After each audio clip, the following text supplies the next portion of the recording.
I hope not. I do think it's an extreme danger on a form of life support, if you will. I think obviously a lot is going to depend on what transpires over the coming weeks and months. You know, it's a cliche and we all say it, but I think it's worth repeating that democracy is not a one-time event. It is a process. And more often than not, it's a really hard, difficult, and lengthy process measured in years, if not decades, Cliff. So I think Egypt is, it's a wait-and-see proposition. Unfortunately, I think the more pertinent and pressing question right now is not whether we're seeing the death of democracy in Egypt, but whether we're seeing the death of Egypt itself. I think we are perilously close to a failed state status in Egypt. It's a country of 80 million people, dangerously polarized at this point in time, a collapsing economy, rampant crime, no visible signs of the rule of law. So it seems to me issue number one is for us all to try and figure out whether or not we can help Egypt and this interim government achieve any degree of stability, stabilization, and then try to figure out how it begins to dig itself out of this terrible political and economic mess that it faces. Again, I hope not. I really am praying that Egypt's future is not the horrific mess that we see in Syria. I don't think it is, but I don't rule it out entirely either.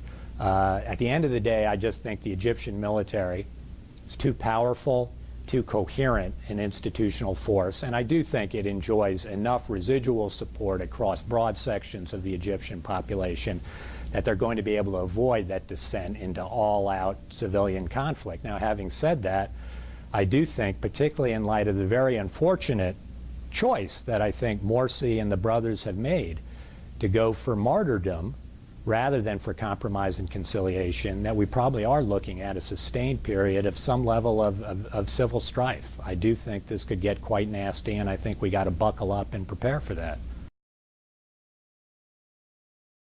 Yeah, I think that's probably right, that these political differences and the political pluralism that we see in Egypt, although I don't think we can necessarily discount the ideological difference. It may be a highly pious society, predominantly Sunni.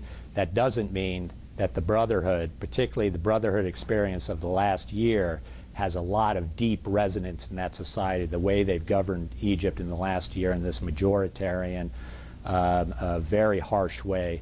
I don't think that has necessarily deep roots in Egyptian society. I think that is a point of fissure. But I think that, to your question, the most basic threat of the kind of all-out sectarian war that we see afflicting Syria and spreading throughout the region, I think Egypt may be able to avoid the worst of that, which is not to say it still doesn't face some very serious problems. I think, first of all, to understand that this is a very dangerous and volatile situation.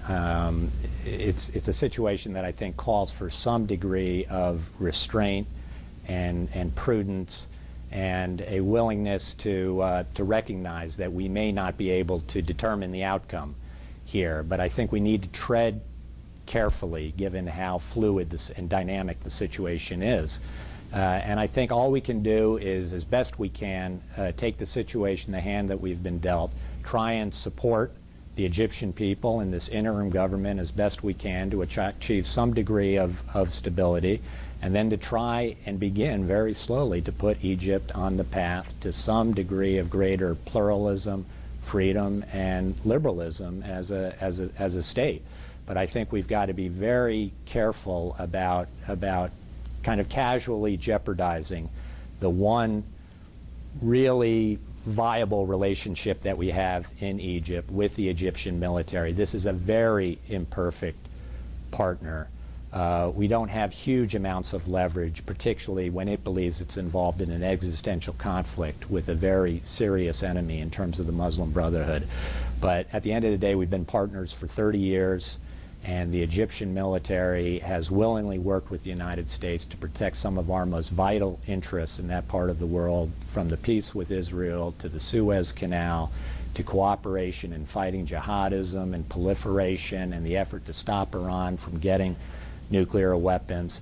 That matters, and I think we need to be very careful to preserve that and not to needlessly jeopardize it and throw it overboard. I think we've got to recognize that these people now see themselves, this partner of the United States, pitted in something of an existential conflict with what is and has proven itself to be a viciously anti-American totalitarian Islamist project. Everything that a lot of us feared about the Brotherhood before it got into office, about what its intentions were and the way it would govern once it got power, unfortunately, we've had a pretty good experiment over the last year, have proven to be true. Egyptian military might be a lot of things, but it's not that. It's not what the Brotherhood has been the last year, and I think that's important to keep in mind. I'm torn about this. I do think it is important that the United States makes some kind of effort to observe its laws and to take its laws seriously, but also to take seriously its national interests and not to be slaves to a law that at the end of the day is really pretty foolhardy. I'm not sure you would ever design a law like this for the complexity of the kind of foreign situations that the United States faces. So my preference, take the law seriously, recognize we've got a problem, have the executive branch go to the Congress and try together to work out some kind of bipartisan national consensus that recognizes the seriousness of the situation in Egypt, gives some kind of conditional waiver for the president to tell Congress that we understand what happened in Egypt was a military coup, according to the strict definition. We don't believe it's currently in the American national interest to cut off aid entirely, but rather to hold it in abeyance and see what happens in Egypt over the coming weeks and months in terms of some kind of effort to stabilize the political and economic situation and to begin to get Egypt back on the track toward trying to build something that begins to look like a more decent, representative form of governance.